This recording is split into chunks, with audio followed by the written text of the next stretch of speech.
Well, good evening, everyone. I'm Olivia Las Gonzalez, the Executive Director of San Francisco Camerawork, and I want to welcome you all tonight to our Artist Talk with FORECAST 2020 Juror's Choice Award winner, Nykelle DeVivo. Before we begin our program, we would first like to acknowledge the original inhabitants of this land that many of us call home.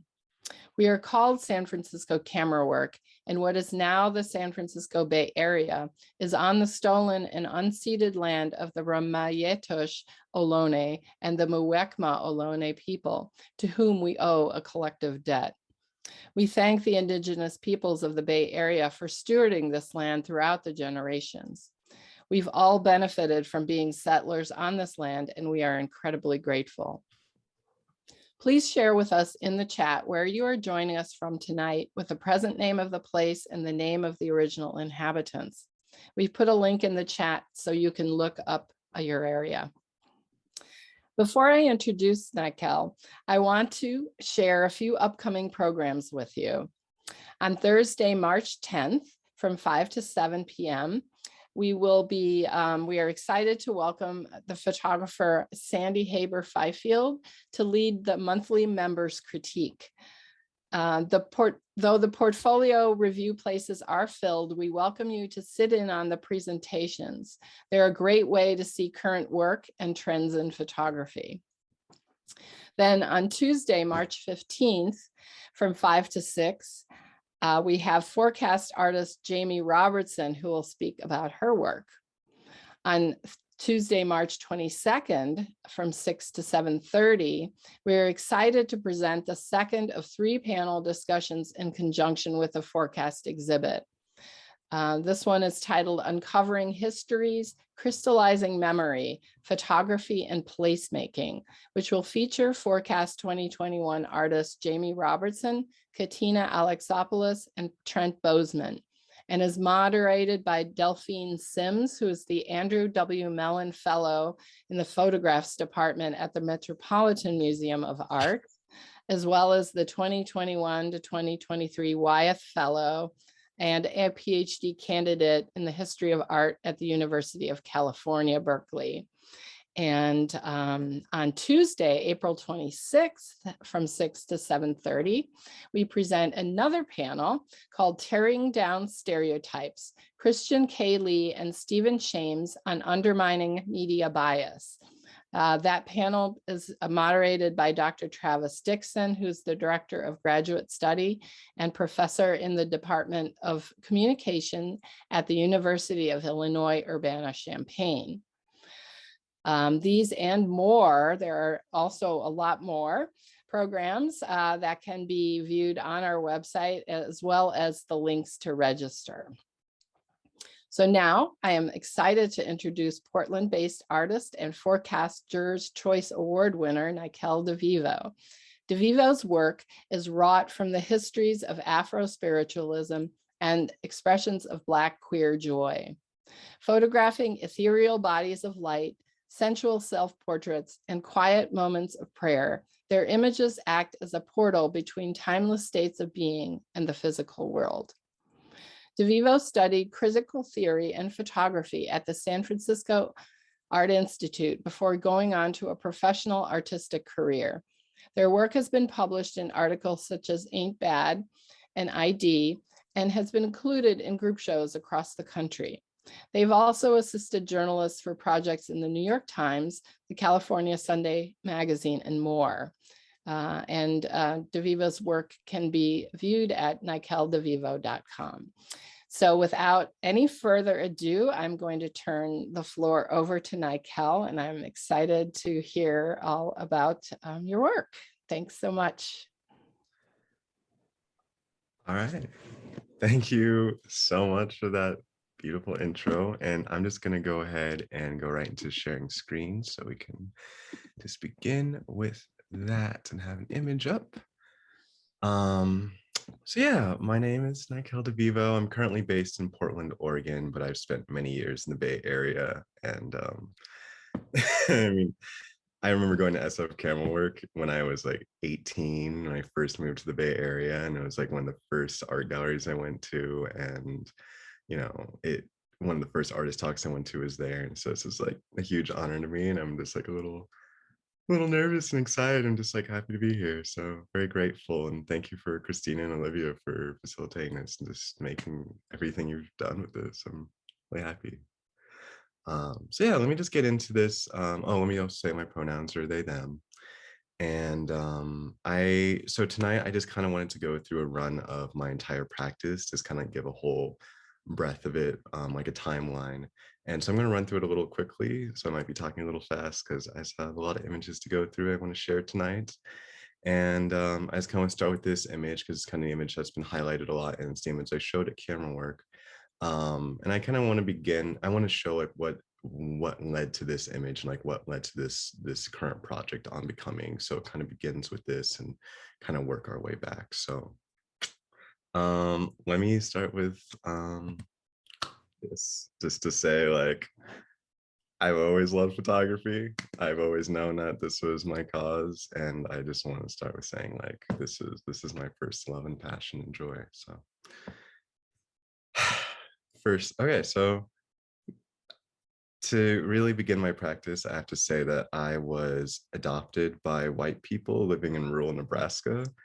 But not only that, I was adopted to a white family in Nebraska who ran a Hindu ashram, which was actually the biggest ashram in the country at the time, under the Guru Hedekam Babaji. And pictured with me, this isn't my mother, this is Nina Hagen, which, if you know 80s punk or 90s punk rock, she's the biggest German punk star. And so like our ashram was kind of like the international retreat center, kind of like in the same way. I can't remember what the org was for Osho, but kind of that same metaphysical center based up, but we were based on Nebraska. So again, we were the biggest ashram in the country, or biggest Hindu ashram in the country for a long time, and practicing multi-faith religion, and mostly focused on Hinduism, but also Buddhism. And I was raised from an early age in the temple. Even though as a religion, I was very much outside of me, I kind of learned the practices of Hinduism when it was a big part of my upbringing. And I kind of had an early reverence for divinity in all its forms because I was kind of, shown all these different ways of doing it. This is a painting by the guru that my mother studied under, Hedekam Babaji.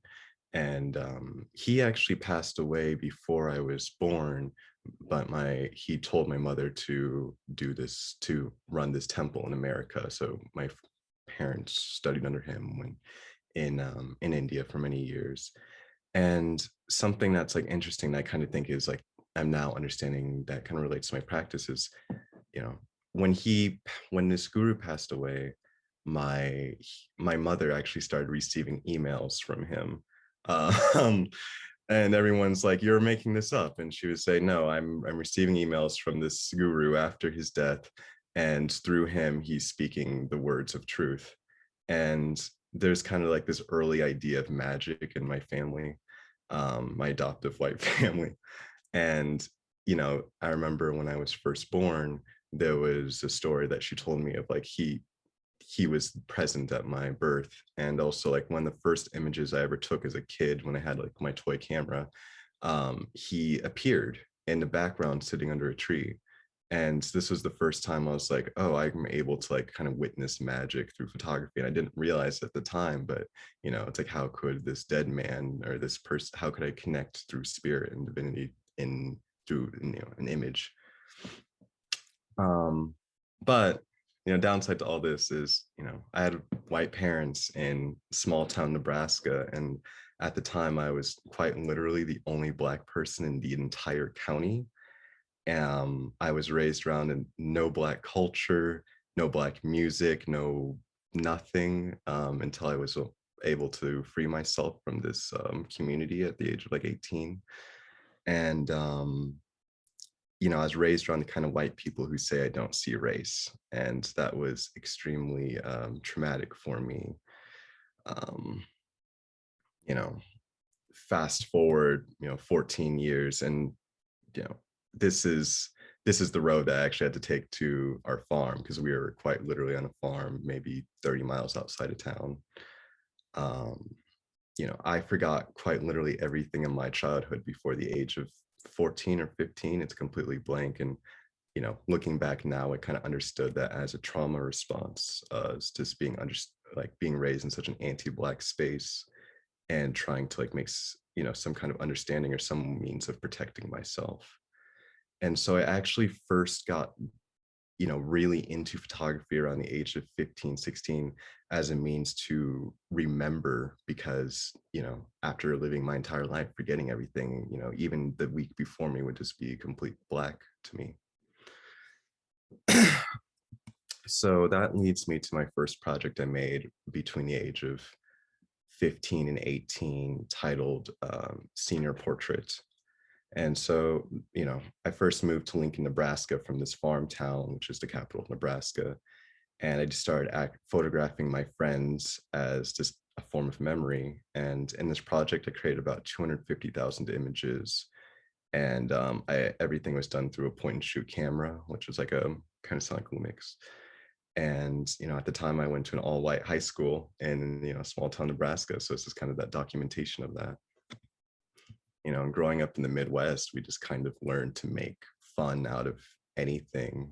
We all kind of came from rough homes and we all had desire to be free. I mean, we just kind of found peace in each other as a chosen family, even though we were extremely toxic and quite abusive and, later finding out actually abusive towards each other. And there was a lot of violence going on amongst us, but this was just kind of our only ways to escape in this small town. And this is actually where we used to hang out on, there's nothing more Nebraskan than, white kids hanging out on corn silo at, 4 a.m. But, it's just like 15 stories up on top of the silo. And we would just spend almost every day there. But, everyone in this kind of friends group had, some form of severe mental illness to another, severely depressed. And this was kind of a form of trauma bonding, the connections we built with each other. We had a friend who committed suicide, and we've also just kind of were constantly dealing with a lot of suicidal tendencies and just kind of, BPD and just kind of traumas that were enacting on each other. And I was just kind of photographing us as we kind of dealt with those connections. And through it all, there was also a heavy bit of drug addiction. A lot of my friends were dealers, and in Nebraska, you have a lot of meth and heroin, and I saw that kind of even going around at a high school level. That was kind of just around me, and I kind of made it a point not to photograph it directly or the use of drugs because of legal reasons. But I always kind of saw the aftermath of that, and seeing my friends deal with that or overdose. So kind of documented that energy. And I'm now like looking through this project now with new eyes. I'm kind of reflecting on what it means to be Black in this space. At the time I didn't even understand myself as a Black human being, and here I was, hanging around with white kids who just felt that they could do damn near anything. It's like these type of people just do drugs on a Tuesday and break into people's homes and do all kinds of wild things. And I was just along watching and documenting and photographing, and it kind of felt like it was outside of me, or like I was safe because I was part of them. But there was some pretty violent instances that I had early on with police that made me realize I was quite separate from this group of people.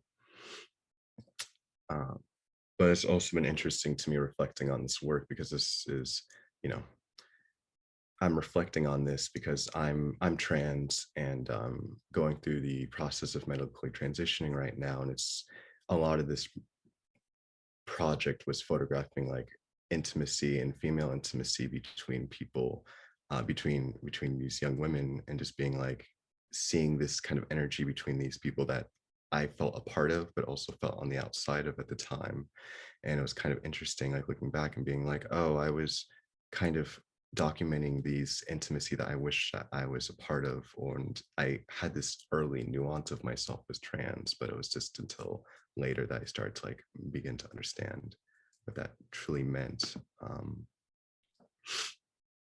But also during senior year. And so this next project I kind of made during like 17, 18, senior year of high school, I started going through like intense feelings of isolation, mostly caused to being, not understand. I didn't understand at the time, but I mean, I was Black and trans in rural Nebraska or small town Nebraska. And I just, I didn't understand what that meant, but I always felt outside of everything there. And so I just kind of spent a lot of time going out into Nebraska prairie land, which was the only place that truly felt like home to me, and just started photographing. I was doing an excessive amount of hallucinogenics and drugs as a form of escapism at the time, but I found comfort in this other world or my ability to document it. I felt like mm, I feel like I didn't have a language for it at the time. I used to say that I was documenting dreams I wasn't able to have, and later on into my practice, this kind of became the early precipice for my project On Becoming, which is kind of about documenting this space between the physical world and spirit. But at the time, I didn't understand it as a young kid doing drugs. um, yeah, but I was finishing up high school, and I was having repeated trouble with the law even as a kid, and that ended up moving me to San Francisco, where I wanted to study photography at the Art Institute. And it was actually the images of Robert Adams that kind of made me first interested reading on was it Why People Photograph, that made me kind of go west. Let me take a sip of water.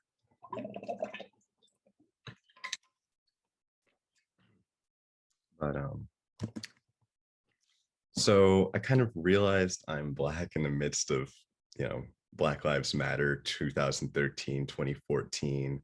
And I just had an incredibly hard awakening. I went from an all-white city, all-white culture for 18 years of my life to moving to Oakland or moving to the Bay, and automatically being thrown into kind of protest. I realizing everything was blank in my life due to trauma, and reading Citizen by Claudia Rankine for the first time, I was just kind of made aware of everything. I just had this intense anger, an anger I'm still kind of reeling with, but I just had an intense hatred towards white folk in general, which I still kind of have.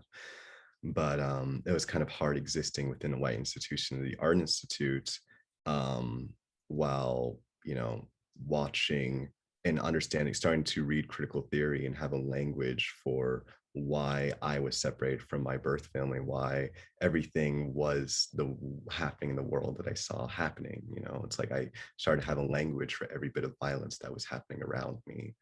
And that kind of violence was also happening within the institution, but it was also happening in the streets. And so I just kind of went out and started photographing the protests and being a part of it myself. And then I started partaking in actions myself, which kind of laid the groundwork for my future protest and practice. And I was incredibly honored to have these mentors, these older mentors that kind of took me on under their wings, including April Martin, Wissam El-Baldry, and Ben Jones, who just kind of took me on as older Black photographers or photographers of color and photojournalists, who kind of showed me like what was, what it is we're fighting for. This image was actually created as April and a few of their friends blocked the Oakland Bay Bridge for, I believe it was like 2 hours for Black lives, for Black trans lives, and kind of, held it, was there. And so I was just kind of there as my friends got arrested, and I saw what it meant to physically put yourself, not put yourself, I saw what it meant to put your life on the line for, fighting for the liberation of our people, and kind of stuck with me. And so that kind of led me to a lot of my performance work. And I also just made a lot of work kind of directly responding to police brutality and police violence, because that was the only thing I really had an understanding of Black trauma at the time. There was a lot of nuance that I have now, but I just experienced the murder of Mario Woods by SFPD in 2015 as my friend was documenting it. And so I just kind of want to play a short clip from this performance piece I made. And so I'm just gonna just going to go ahead and play that, and we can start from, let that play for about 1.5, 2 minutes. And this piece is called "I'm Dying of Thirst," which is a reference to Robert Glasper's cover of Kendrick Lamar's "I'm Dying of Thirst," which is just kind of a piece about, constantly witnessing our community die. So I'm just going to play this. And this image is of Sandra Bland to start.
Okay, can you hear me now? There we go.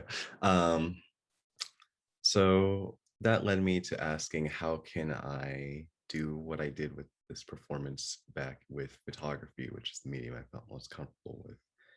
And, this was the same time I moved to the historic Alamo Square neighborhood in San Francisco. And right as I was moving there, I had a pretty violent confrontation with police where, over a confrontation about crossing the street in my own neighborhood to get to my car, I ended up running from police and being dragged from underneath a car and had guns pulled on me. And it was just kind of this moment where I was like, oh, this is I'm not just making work about someone else. This is something that directly relates to me. And I wanted to make a way to kind of talk about my position in experiencing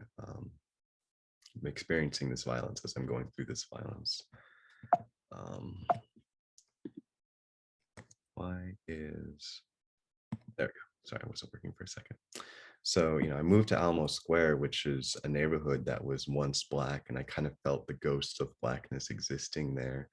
I mean, San Francisco was at one point almost 30% Black, and I think at the time I was there, it was down to almost 4%, 3.8, along those lines. Um, I had this personal turmoil of like longing for the Black identity that I was now like extremely longing for, and I felt like I was missing out on it. I felt like I was moving into a neighborhood as the city has already killed it. I felt gentrification in everything I saw. um, I could feel it, and I could feel the heaviness of it in the air. I started to see the traces of violence in everything. I mean, here's just the image of, a child drawing hazel into the ground, but drawing their name. And, if this isn't a white, or if this isn't a, I like to envision, or I did envision at the time, that this is just like a white child writing this name. And it's like, oh, even this child writing their name in this once Black neighborhood just started to anger me, because I was like, that could be a Black girl's name, that could be a Black child. And it started kind of giving me the roots for, now I understood it through Afro-pessimism, to understand that pretty much everything in the world kind of is framed through this level of anti-Blackness. And this was kind of the beginning where I started to just have this hatred and anger towards everything I could see, because everything I could see in the world was somehow tied to this violence that was inexplicably around me at all times. And so I just started walking the streets at night, trying to document anything that kind of reminded me of this violence and that was happening to this neighborhood. I just was experiencing the pain, but I was also witnessing it. And so this was also the beginning as I started to bring text into my practice. I'll just leave that up for a second. Um, and I just started to see the absurdity of especially existing in such like an extremely liberal city. It's like I saw nothing but white people pretend to be for us, and constantly feel this violence from us. And that kind of also reminded me of my upbringing of being raised by white women who, you know, assumed that they had their best intentions for me, but I only experienced violence from them. And that was kind of a trope that has continued through the rest of my life, that made me just extremely aware of, the unconscious ways that white people enact their violence on Black communities. And every morning I woke up and saw the Baptist church, obscured by this net, and it's from my bedroom window. And it was just kind of this reminder of like the weight of everything, this disconnectedness from the holiness of Blackness that was happening at all times for me, and my inner turmoil of dealing with it.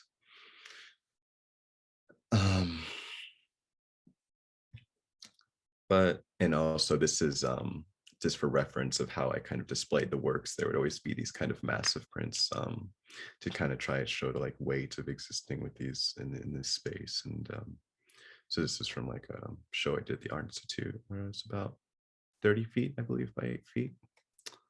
But all this led me to ultimately having connection with my birth family. I met my birth family around the age of 2021. Never talked my entire life, and reached out actually via Facebook. And so I met them and started going down, and my whole family is from Texas. And I just started photographing me, my siblings, and like the space that I was originally from. So I was born in Galveston, Texas, which is on the south side of Houston. And I was the middle child of 4 siblings.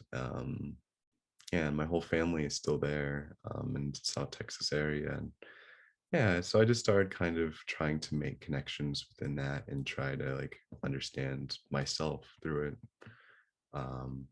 This is my sister, my younger sister, Maya. And, you know, I felt quite bad for not, I still feel bad for not being there as much as I wish I could have. And also I just feel bad because it's like, here's a people who are very much my family, but I just still robbed of because of white supremacist frameworks that led me to be adopted and raised outside of my identity, my community, and my family. But through all that, I still started to walk with a sense of sureness. I kind of knew, as in knowing my roots, I was able to kind of feel grounded for the first time in my life.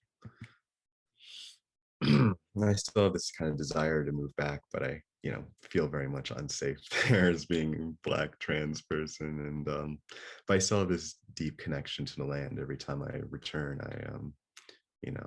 it just is the first time I feel safe in a lot of ways. I found out that also my family has a connection to voodoo, which is something that kind of moved into my practice now, and understanding like Black spiritualism and Afro spiritualism.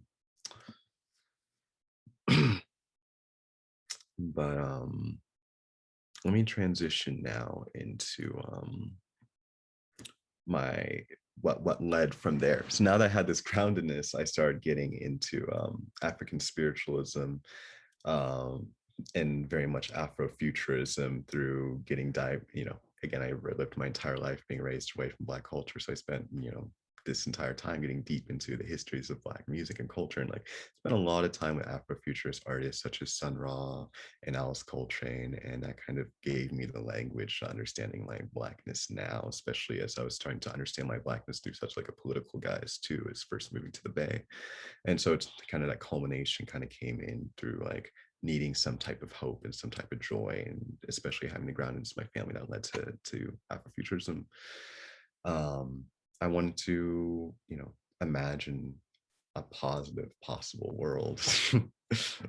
So, enters Flash's spirit, and Flash's spirit refers to the book of the same title by the late historian Robert Ferris Thompson, who wrote about this dance in West African cultures that involved this dancing of white and Black painted masks. And as these masks would twirl around in the sun, they would create this kind of shine effect. And as this shine and shine and spark of this traditional dance, it was believed that spirit was entering into the body. It was physically, like spirit was physically materializing through this ceremony. Kind of in the same way as in voodoo, when the Lawal mounts the rider, these bodies or these dancers would merely become a vessel for spirit to move. And I understood that as like a kind of an expression of divine intervention. It's almost like a mask. And that also acted as like a portal between our world and spirit. And so I understood all these images as self-portraits, because as I donned these materials, I was trying to make a direct connection between me in this physical realm and that of spirit. I was trying to connect to my highest self as a form to learn and also cleanse all the violences that have happened in my life, and also as a form to connect. And they kind of began as the early form of ritual, and this kind of practice began as the early form of my spiritual practice in my life. I'm just going to show a few more of these real quick, because I just read a little through my notes real quickly. But then I graduated from the Art Institute, and this was my graduation piece, was reparations, because I was quite angry at the institution. I was pretty much slighted by the university, and so was most of the Black students there. And I spent my time on the edge of expulsion because I was fighting white academia so hard and fighting for my people. It's like a part of the founding members, the Black Student Union there, and many other networks. But yeah, I ended up returning to Nebraska because I was honestly just priced out of the Bay Area due to gentrification. I was in an abusive and toxic relationship, and I was just angry at white folk, and I honestly just needed a space to somehow rest out of like finally coming to terms with the amount of violences that have happened. I needed a space to kind of reflect and learn in a space that felt safe. And so I decided to have fun. I kind of forced myself to create. I moved to Nebraska, and I had a studio and a home and everything for like $400, because it's rural Nebraska. And for 2 years, I did nothing but shoot with, primarily shot with just Polaroids as a form of kind of a gestural. I saw Polaroids as the same as gesture drawing for drawing. And so I started photographing my immediate community in Nebraska, and I was very much part of the Nebraska DIY music and art scene. We had so much possibility, and there was just a space for outsider culture. Pretty much anyone who wasn't a far right winger was kind of allowed to exist in these spaces. And that was kind of the beginning of me finding a lot of Black queer spaces. And we kind of made a community for ourselves there. It's quite wild, but I mean, for a place like Nebraska that you wouldn't expect us to be, there's a the Black people not keep to ourselves. We've built kind of a community for ourselves. It's pretty strong and vibrant. I mean, Omaha, Nebraska is actually the home of Malcolm X, until he was ran out of town by the KKK. But we have a history there. And so I just kind of spent 2 years just creating with the other Black creatives in the state. And yeah, I still kind of see that as my home now. I kind of was trying to like reformat reframe my history after creating senior portraits, just documenting white kids doing drugs. It's like, oh no, there's another history to Nebraska. And I was just trying to like, witness these people around me as I was understanding myself. And during that same time, I started creating self-portraits as kind of to explore my relationship to myself. Um, you know, this kind of beginning of my transition also as well as understanding myself as trans. I was questioning it since I was in college, since I was a child. Honestly, I kind of always understood myself as maybe just gay or bisexual or just different, but I was like, no, I'm trans. And I actually understood that for the first time through photography and through self-portraiture. And I was just like, okay, since the first time I saw myself and saw my true self was through image making, I decided to just kind of turn the lens on myself. And I spent a lot of the time just creating images of myself as I was learning and healing. And as I was doing this, it ended up, it was a lot of shadow work. I worked through a lot of trauma, a lot of depression. I'm just repeating the word trauma over and over again. I feel like that's my life. But it was a lot of grieving. I had to kind of let go of a lot of the ways I was taught. It was a lot of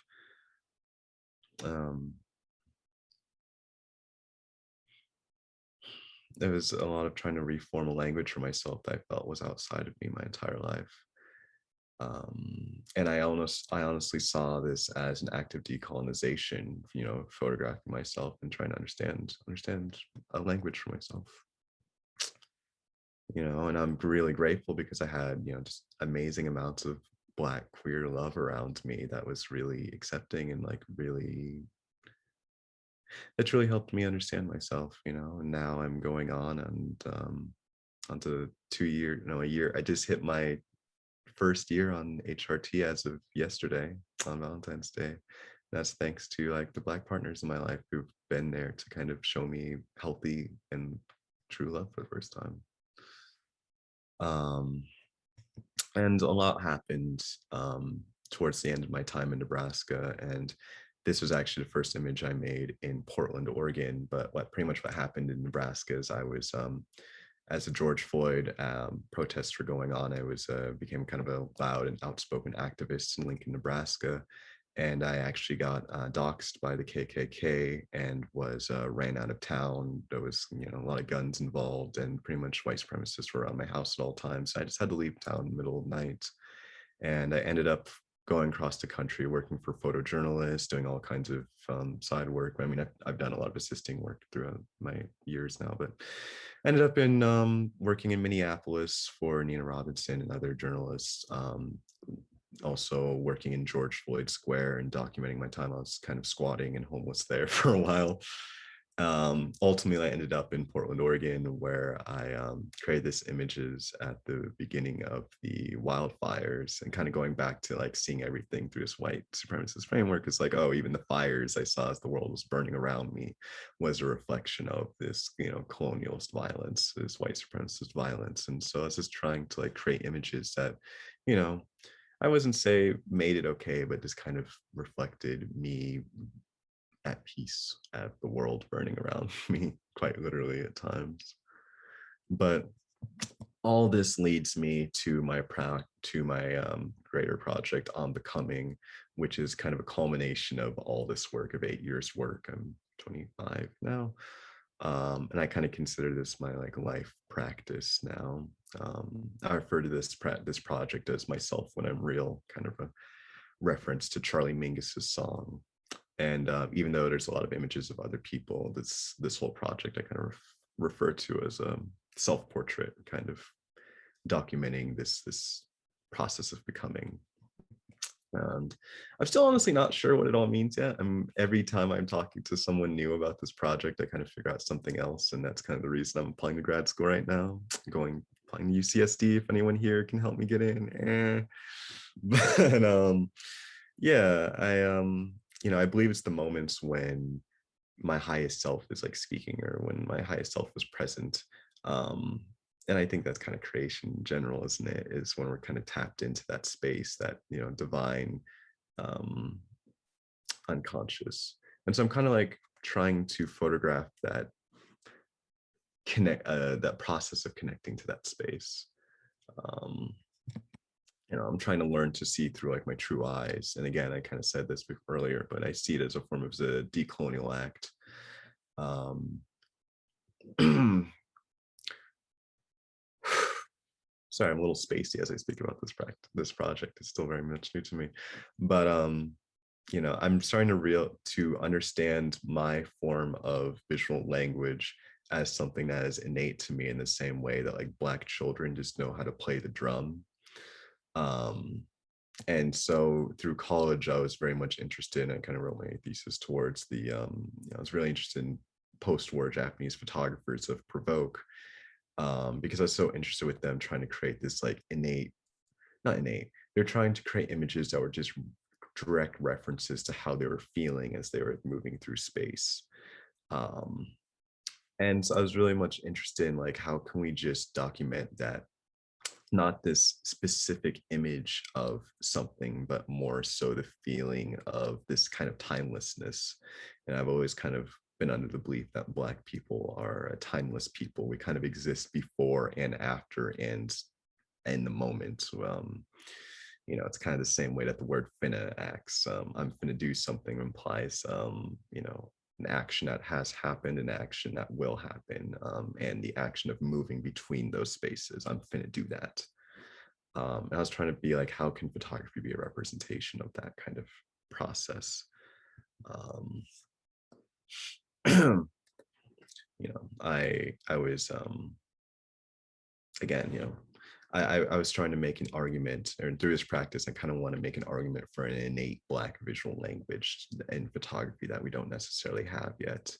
I feel like a lot of what we've been sold lately as a language for Black photography is just kind of the same idea as putting Black people through white stances. It's like Black painting in the past has been putting a Black person on a horse in the same way as Napoleon and saying that that's a true Black language, or Black visual language. But it's just like, that's just using whiteness to understand ourselves. I mean, some people would argue that we can't understand Blackness without a reference of whiteness, but I was trying to say that like maybe there's maybe there's another way of understanding Black visual language that could be beyond that. Um, and so these images I made when I was younger. I mean, this image was created during the night photos I made when I was a teen in high school. I started to understand them as referencing like African cosmologies. They're referencing to Black gods, or to like African mythologies that I just now starting to have a language for. But I was creating images that were referential to that at the time, when I was young. And I started to say, okay, is this kind of Black visual, or is Black cosmology again something that could be innate without me even understanding it was there? And that definitely is like with the picture of the woman in the water, like that is an image directly sourced to West African spiritualism of the woman in the white dress in the water. That's Mami Wata.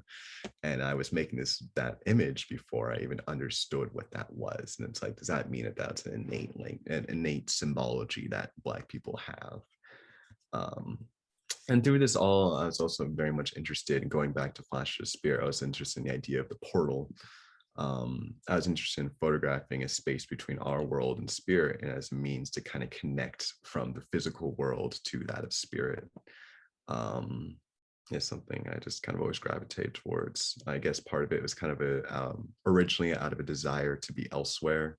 I kind of saw the portal as an escape from this physical world that I saw ravaged. I'm very much in the belief that the physical world that we exist in now is too far destroyed by white supremacy and by white folk in general, and that there's no way to ever heal it. And the only way to kind of get out of this physical world is through moving to, higher realms or higher forms of consciousness, which is kind of what Afrofuturism a lot of times is about. It's like, how can we shift our consciousness to, or not necessarily how we can shift our consciousness is a big part of Afrofuturism. Afrofuturism will say God will come down in this beautiful gold spaceship and take our people away. I was kind of interested in the portal as the same vehicle as how can we escape white supremacy? Let's just go through the portal to ancestor land. But then I started understanding, it's like, well, what is ancestor land? Ancestral land is that of death. It's an afterlife. And so I started to understand my practice as like as kind of a reference to the possible escape for Black peoples, in a sense, could actually be via death. There's this belief in Puerto Rico, I can't remember if it's Puerto Rican or it's Haitian myth that believes that there's a comet coming, and as the comet comes, it will end life on Earth. And this comet is actual manifestation of Black suffering as a form to release us from the physical pains or the physical pains of white supremacy. And so I started to understand death as a form of escape, to kind of move the consciousness of Black peoples and as a form of as an act of freedom. And so I'm kind of interested in like what that space of in between like life and death or life and spirit is kind of looks as manifested.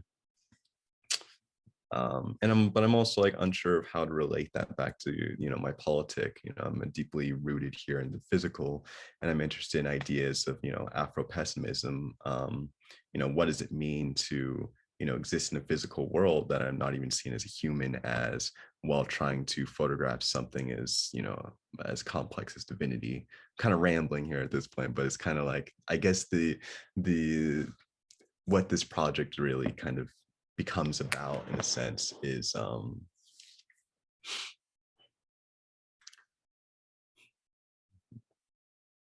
what this project starts to become is how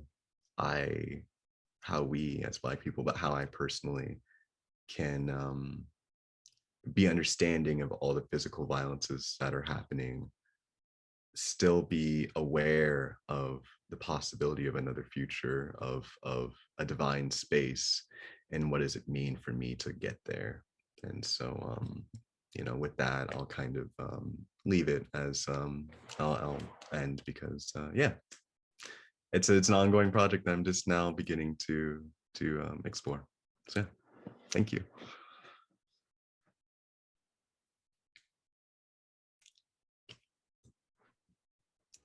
Thank you so much. That was amazing and just really powerful. I'd like to invite questions for the artist.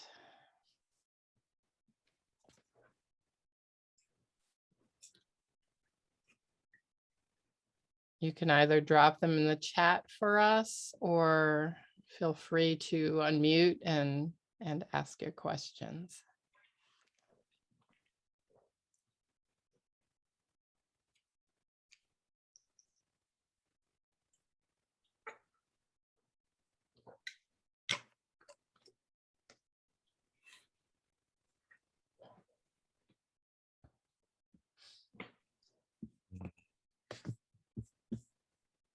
I guess I could go if no one else is there.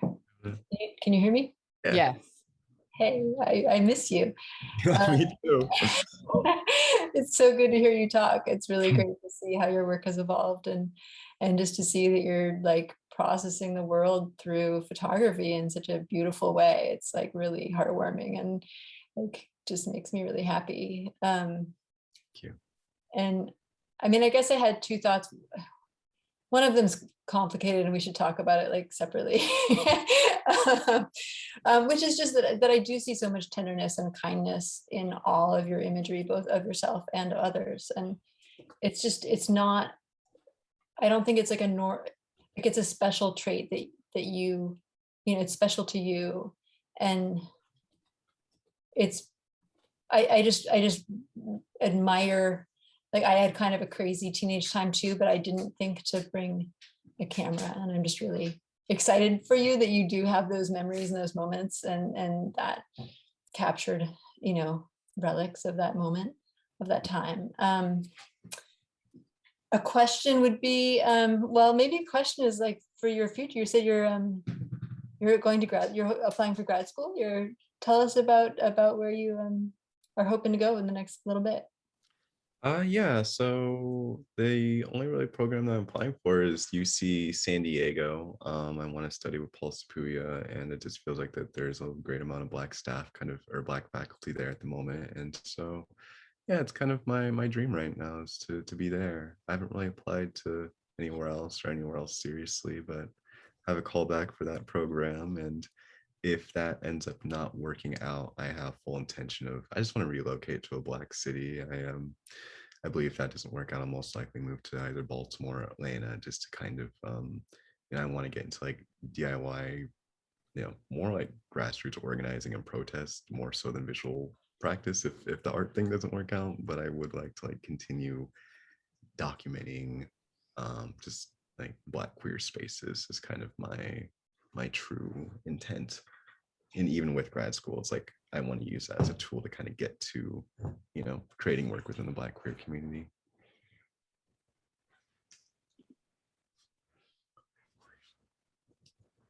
We have a question here. It says, having moved and photographed in so many different places within the US, how has being in Portland inspired or transformed your photography? I've actually completely stopped photography since I moved to Portland, Oregon. The practice of on becoming is just going back through older images I've made and finally making meaning of them. But honestly, especially with the pandemic and working a warehouse 9 to 5, and just like the amount of trauma I went through and how I left Nebraska, I honestly just have not had the emotional, physical capacity to create work anymore. Yeah, it's honestly, Portland has more or less killed me. So, and I think that's something that a lot of young Black, honestly, everyone's kind of felt in the last 2 years, but I think I see that a lot within my community. Just barely have the will to kind of be. And I think that's why this project has kind of come to fruition, is out of that not nihilism, but out of that exhaustion. We hope you can bring that back forward at some point soon, because these are really amazing images and you have a lot of talent, and certainly we'd love to see more work in the future. So let's see, I don't know. There was a question just about whether you've talked to your former friend group in Nebraska. I think that's what it's referring to. Have I talked to them about like this? Well, just have you kind of reconnected with them at all? No. A lot of them were like honestly physically abusive to me or manipulative, or have done all these kind of violences without understanding that they had what power they did as white people, and kind of left me in a lot of compromised positions. Right. So for the longest amount of time I had these images that was kind of damning of these white people doing these things to each other. But now I look back and I'm like, oh, these are people who now exist in my community and have been outed as abusers, outed as rapists, outed as all these types of people who've done these actions. I'm like, well, now I don't really care. It's kind of the it's Larry Clark feeling of, well, I was just kind of a witness, so let me just say it. Sure. Yeah. Right. Well, if are there any other questions before we close? I had a question. I had my hand raised. I wanted to ask you if you ever feel the pressure to create in the idea of like balancing the work, or feel the pressure to balance the work between Black joy and Black pain, and how that affects like where you're at in your own process. Do you feel that pressure, and how do you deal with it? Yeah, thank you. It's a beautiful question. I definitely, starting out my practice, I a lot of my work was about Black trauma, and felt quite like I was getting success because of that. And I kind of had a direct move away from that towards like Black joy, and that's where you have like Flash's spirit and these like portraits of my community. But as I kind of saw the world fall apart, and I saw these like, saw so many of our people get hurt and die and just be crushed under the like the wheels of colonialist, white supremacist, capitalist patriarchy, I just kind of was like, I couldn't make work about Black joy anymore. But I don't want to make work directly about Black trauma. And I think that's kind of like where this project kind of comes in, or On Becoming kind of comes in. Is like, how can I kind of create work about that space in between, or what does it mean to like kind of transition between this kind of like this hope of another world and the understanding of the physical world that we have. I've fallen deeply into like Afro-pessimism and the nihilism that's kind of rooted in that. And I think that's what drives me, is knowing that like one, that there's other people that have a language for this kind of feeling of exhaustion and again, nihilism. But it kind of gives me some sense of hope. I think I want to talk about Black death, but I want to do it through a non-traumatic way, and I'm still figuring the language to do that. How can I talk about Black death through a positive way? And then who is that for? I don't know. So very much balancing that all right now. Wow. Well, thank you. This has been amazing, and just really powerful. And thank you so much for opening up these very difficult topics for us and sharing them with me, or us, really. We really appreciate it. It's really important. Thank you. Thank you for inviting me here. I appreciate it. Well, thank you everyone for joining us. And please do join us for all of the rest of the programs, which I promise will be equally good. So thanks so much, Nykelle.